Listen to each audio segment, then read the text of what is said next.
Hello and welcome to a very special edition of Scarlets Fever with me, Lee G. And joining me today is Rito Hlungwani.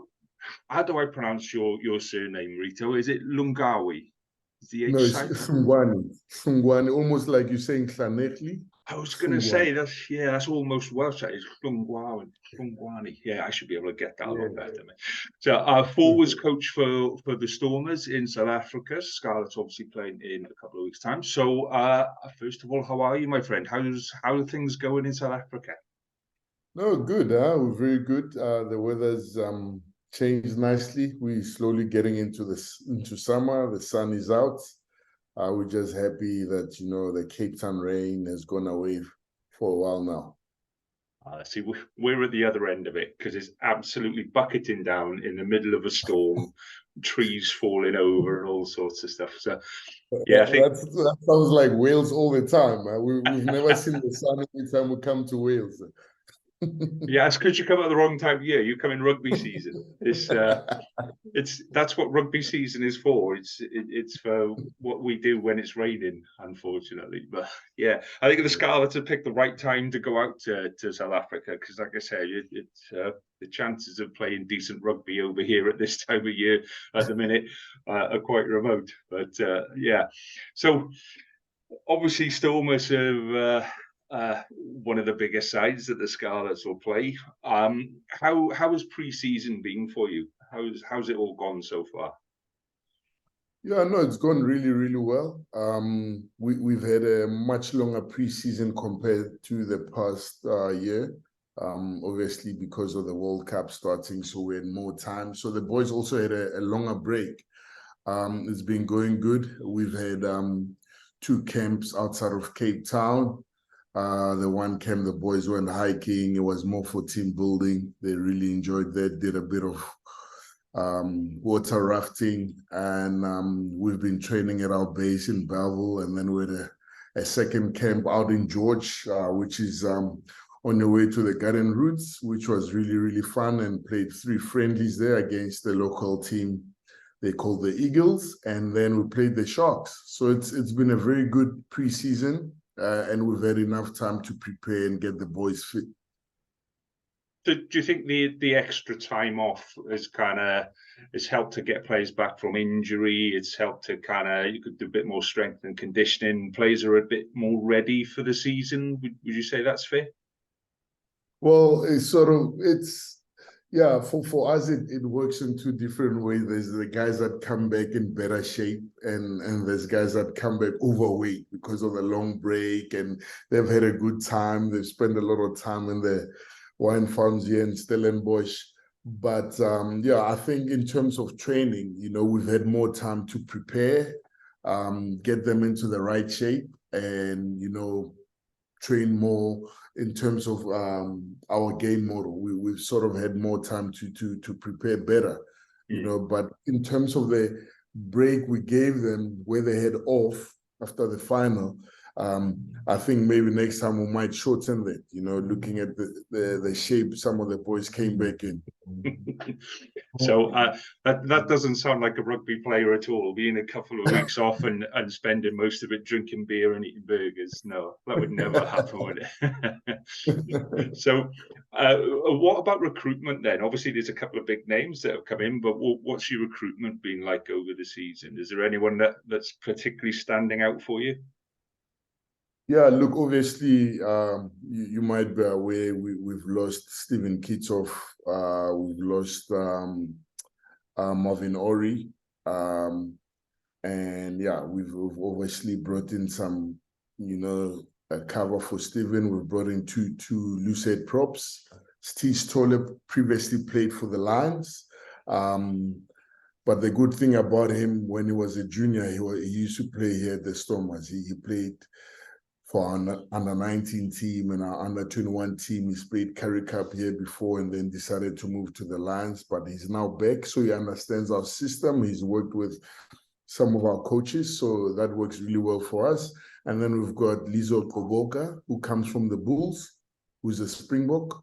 So we brought those 2 guys to come try cover for Stephen Kitsoff. They're doing really well. getting fit, and looking forward to see them put on the Stormers jersey. And we've bolted our backline. Stocks, we brought in Skosan from Northampton. He's a player who's originally from the Cape, so he really understands the culture, the style of play. We're just happy to have him back. He did really well for Northampton Saints, and we thought, it would be great to have him down to sort of create more competition in terms of our outside backs. We already have good players like Zas, Angelo Davis. Sinatla is still out with an injury after that car accident, so Kosan will cover nicely there. We also have Ben Loader coming down from London Irish. He's one guy that, gave us a hard time when London Irish played against us here in Cape Town, so he left that mark. And when the opportunity came for us to get him, we jumped right at it, and he agreed, and he came here, and he seems to be really, really enjoying it, And we also brought back Warwick Haland, who played for us when we won the URC the first year.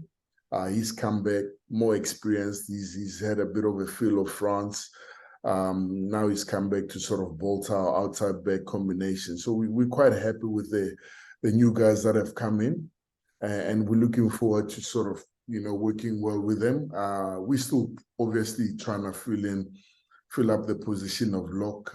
Marvin Ori's left, so we might still want to recruit someone there. But at this stage, we feel we're quite happy with the cover to start the competition. We'll see what happens in the near future.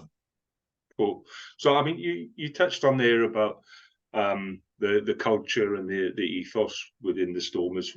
So, I mean, we all kind of try and say what our culture is, and sometimes we get it really, really wrong. So, how would you describe the culture and the ethos of the Stormers?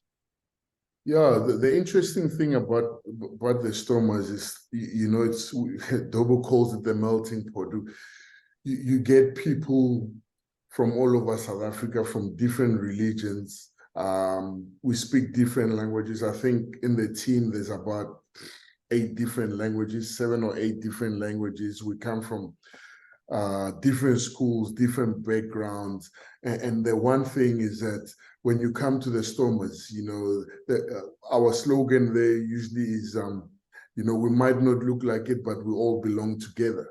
So when you come in there, whatever you bring, whatever your religion is, or your race, or your culture, when you come to the Stormers, you have to feel like you belong.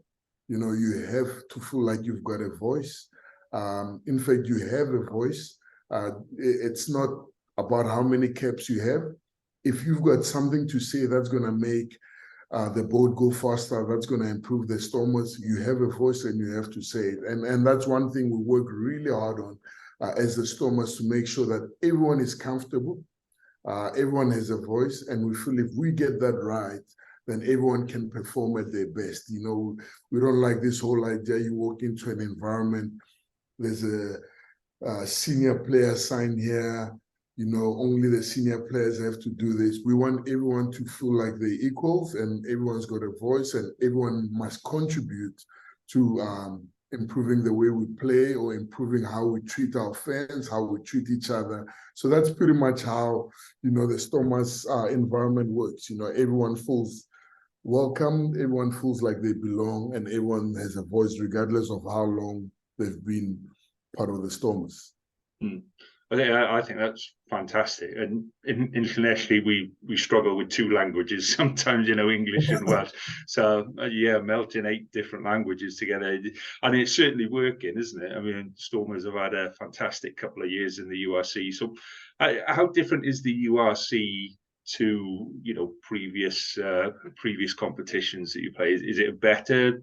Is it better for the Stormers? Is it more competitive? How do you compare it with the other competitions? Yeah, look, obviously we play our own domestic league here, the Currie Cup, against each other. And the South African style of play, most of the teams play very similar. We might be a bit slightly different, but the Currie Cup, it has its place, and it's nice to play against each other, against the Bulls, more than once. It's very competitive, very physical. And then we had Super Rugby, which was totally different. Now you travel to Australia, New Zealand, different time zone. There's jet lag to deal with, and it's a totally different style of play when you get there. You go play the Crusaders. If you're not well focused, you might come back with a 50 or 60. And if you go to Australia, play Brumbies, it was quite a tough competition, but not as different as the URC. And if I'm going to look at the URC and Super Rugby or the Southern Hemisphere in a South African rugby context, I think we are in a very good position because we get to experience, the tough weather conditions of playing in Europe. We experience, the strong kicking game that the Northern Hemisphere has. And then when we come back down to play the rugby championships of the Springboks, you get to deal with the flair. Obviously, the weather permits it, that New Zealand brings, the different style of rugby that Australia brings. And we sort of having a feel of the best of both worlds, if I may say. With our clubs, we get to experience the North. With our country, we experience the South. And when everything comes together in the World Cup, our players are used to both, whereas if previously we just played the Northern Hemisphere teams as the Springboks end of the year tour, and you just get to play 2 or 3 teams, and that was it. Now, every weekend, we're playing, against Northern Hemisphere teams as a club, and then we still get to experience the Rugby Championship. So, yes, I think the URC has really, really benefited SA Rugby. It's brought a totally different challenge. And the Southern Hemisphere Super Rugby had its positives. It brought a totally different challenge. But now, I think the big positive for us, our players are getting to experience a little bit of everything. That's why you can see maybe now in the World Cup, we can adapt quicker. We know our opponents a little bit better. We can handle the kicking game a little bit better. So on the World Cup, then obviously you still got an interest. We've moved on to to other places, but how has it been received in South Africa at the minute? Is it as mental and as crazy as we were expecting it to be? Is it everywhere? Is it the key point that everyone's talking about at the minute? Yeah, look, if you look at South Africa, the Springboks, everyone supports them. It's not like other sports where you just get a little bit of a group that supports them. And that with the Springboks, since because of our history and Mandela's involvement in 95, it has galvanized the entire country. So every time the Springboks perform in the World Cup, it doesn't matter where you come from, or you live in a village, or you live in a big city, you support the Springboks. So everyone's supporting it now, everyone's watching, everyone celebrates. I'm sure you've seen quite a few videos of people celebrating. So it is mental, it is quite exciting. And if we had lost, it has a total effect on the mood of the country. At the moment, we're in good spirits. Everyone's following the rugby. We're enjoying it, and I just hope the Springboks can go all the way. But yeah, they're well supported by everyone here, and we hope that they can go all the way. Yeah, I mean, the game last weekend was just immense from kickoff to final whistle, and everyone that I've spoken to so far, regardless of what country they're from, is just kind of in awe of that game. It was a game worthy of the final. So can the Springboks, that's a silly question, are the Springboks good enough to go to the final? How is the expectation to come back with the cup? Put it that way. Is that the expectation in South Africa now? Yes, it is. Everyone hopes and wishes that the Springboks can bring it back. And I mean, from a coaching point of view, I think we just have to sit back and admire how well the Springbok coaching group, has done. They've been very innovative. They've come up with some smart ideas. Their selection, they always get it on point. It is, exciting times. And the way we've operated as a coaching staff, with the Springboks, we have a lot of confidence that they can bring it back. They obviously have to just be sharp on the day as well, but the expectation is that we will go back to back and defend it. Mm. Yeah, the rest of us would love to be in that position. So what can we learn then from South African rugby? I mean, obviously the numbers are bigger, the playing numbers are bigger, but then you've got different challenges with just the geographic space between player bases and stuff. So what can the world take from how South Africa manages its rugby, and how does it manage to just constantly keep producing a top end side that just doesn't seem to dip? Yeah, I think if we look at the top, the one thing that always stands out is that everyone knows how the Springbok play. Our game model, our style of play is very clear. We don't come in one year and play differently. And you can see the type of players we select, very clear. So we know ourselves, we know how we want to play. And if we look at the bigger picture, I think, what is at the base of Springbok rugby is our schoolboy rugby. It's extremely competitive. You get big crowds at schoolboy rugby. The schools, they have a ranking every year. There's massive derbies, or, some schools want to go unbeaten. There's lots of player pools in these schools, and that's pretty much the base of it. These guys play rugby at high school, and it's extremely competitive. And when they come up to under 19, under 21, their mindset, they come from a winning mindset. And then you do get a few guys that come from sort of smaller schools. They come from a mindset where they have to fight for everything. And, there's guys that come from a school that has lost every game. So once you get to mix that, you get something really special.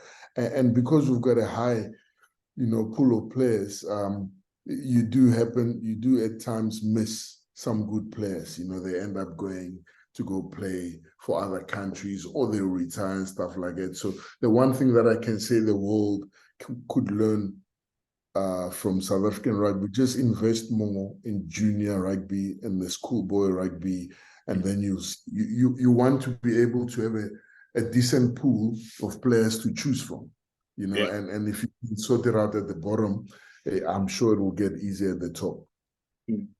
So this is something that I've been banging on about Welsh rugby for a long time. That when I was playing schoolboy rugby, it was the be all and end all, and that was your route to senior rugby. And we kind of lost that with professionalism. When we turned professional, we kind of abandoned the school game, and we didn't really look at the school game. And I think you're right that it's your base, isn't it? That you build your triangle on top of, you build your pyramid on top of, and you have to have a really, really strong base. And I think that's where Welsh rugby is kind of lost its way a little. We haven't we've tried to maintain the top of the pyramid with a really depleting the bottom. But yeah, I'll tell the WRU that this is Rito says this is what you do. So let's bring it back to the URC then. So obviously Scarlets are down in South Africa for the start of the season. I mean, just from the Stormers' point of view, how difficult is it to travel? Because obviously you travel a lot more than the Northern Hemisphere side. So we have one trip down. Sometimes I think we were only doing one trip and we played 2 games, and then that's it for the season for us. But you guys have to do a bucket load more kind of travel and stuff. How does that affect preparation and jet lag affecting the players and stuff like that? How does that affect the team? Yeah, look, Probably the biggest challenge is the route we take now. Hopefully, it's going to change in a year or two's time. We fly via Qatar. It's 9 hours, and then we go across, come north. So that from a traveling point of view makes it really tough. It would be easier if we took an overnight flight to Heathrow and then made our way to Wales from there. But at the moment, the amount of time it takes us to get to our destination makes it really tough, But yeah, it's something we sort of, I don't want to say we're getting used to it, because then they keep it that way forever. Yeah. But yeah, we sort of adapting and trying to make the best out of it. The players, have improved how they recover. If we have a layover in Qatar, we use some of that time to recover. Once we get to our destination, we also focus on making sure the players recover. So that's, in that way, it's quite tough, but we're finding ways to make it work. And I think what's also tough is the 4-week tours. You guys come for 2 weeks. The 4-week tours are really tough. You're away from home for a full month. A lot of these guys, they've got young children. So that is usually tough. You like our tour now, we're gonna start in Glasgow, then we go play Benetton, and then go to Munster, and then Cardiff the last weekend. That makes it tough. But at the same time, maybe a little bit better than coming up for 1 or 2 games, because if you travel once, if we fly once to Europe for 4 games, it just really affects the first game in terms of training week. But the second, third, the second game until the 4th game, we can have a full training week. So that's a bit of a positive. But if we come in, let's say we do those 2-week tours in and out, more than 2 times, then the one game we usually gets affected, because the training week gets a little bit shorter. We usually travel on a Monday, arrive on Tuesday. The Wednesday is an off day because the players have to recover. Then technically we can only train or have a captain's training. So there's that challenge. But it is tricky. So we just have to deal with it and find the best possible way to still win games, even though we are away from home for a long time, or we have to train a little bit or adjust our training weeks. But yeah, it is a bit of a challenge, but we're not really complaining a lot, because we're really enjoying the USC. We're enjoying traveling, meeting new people, going to different cities. That's also like something the players and the coaches really enjoy. We've made friends all over the world. So there's also positives to it, more than there are negatives. Yeah, absolutely. So what can the Scarlets expect then, and what are you expecting from the Scarlets next week when we meet? Scarlets, you will have seen the stuff going on in Welsh rugby and depleted squads and this, that, and the other, but then that means that the training is very much focused on a smaller squad. So the team that we put out should, in theory, be a lot kind of more cohesive. So what kind of game are you expecting from the Scarlets? What are you hoping for? Yeah, look, the Scarlets have always been tough. You remember the first year when we played them, that was for us to win the South African conference. We had to score a try in the last minute. Last year they came down here, and it was a tough game. So yeah, we're not. We know the Scarlets are tough. We're not expecting anything different from what we've experienced before. So we will make sure we prepared really, really well. They've got some very, very good players. So it's definitely a challenge, to dominate a team like the Scarlets. So we'll see how it goes, but we'll know it's tough. I'm not sure if Fifita will be back, a very good player from a forward point of view. really, really good player. Luisi, good player. I don't know if Gareth will be back. Ken Owen. So the Scarlets have a very decent squad, good experience. So they'll always push us. So that's the one thing we're expecting, a tough game.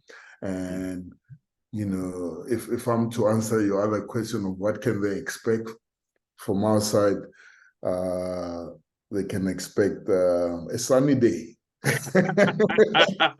Hopefully it goes up to 28 to 30 degrees, you know.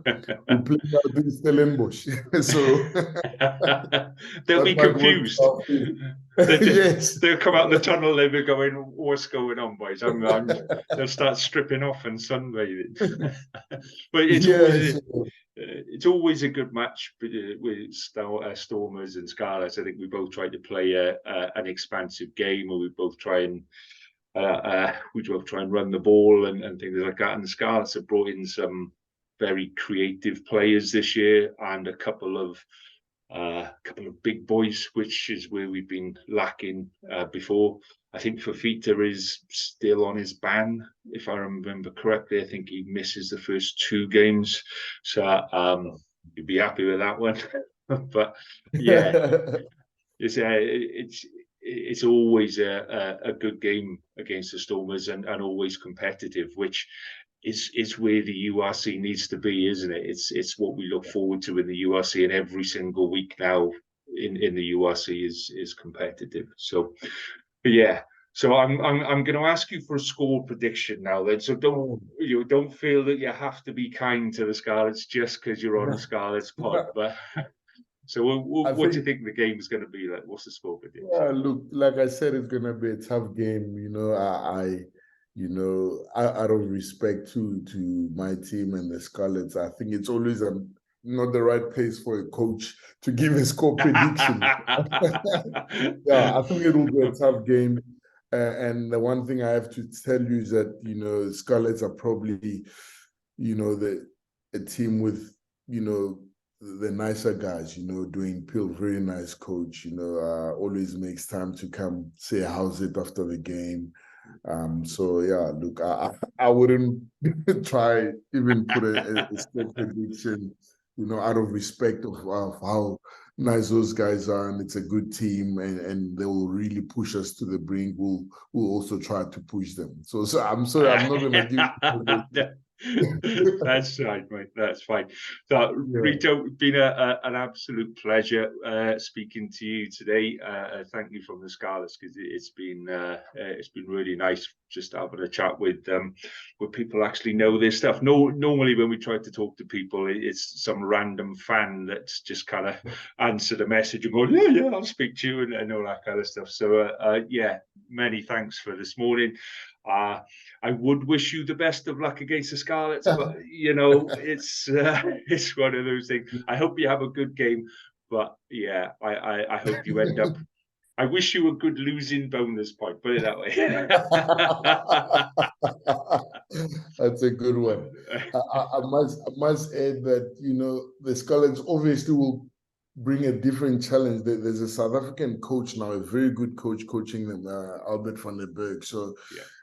I know it's going to be me and him usually have like a tough battle. So now with the style of play, the running rugby that the Scarlets play, with maybe a South African mindset of a forwards coach, it's going to be a tough game, you know. I also wish you hopefully a losing bonus point. Fantastic. Rito, thank you for your time, my friend. It's been a pleasure talking to you. And if you're over in Fleshley at some point, then I will make the effort to come up and give you a wave from the stadium. Thanks a lot. Thanks for having me. All the best, mate. Thanks very much. Cheers, man. Keep up.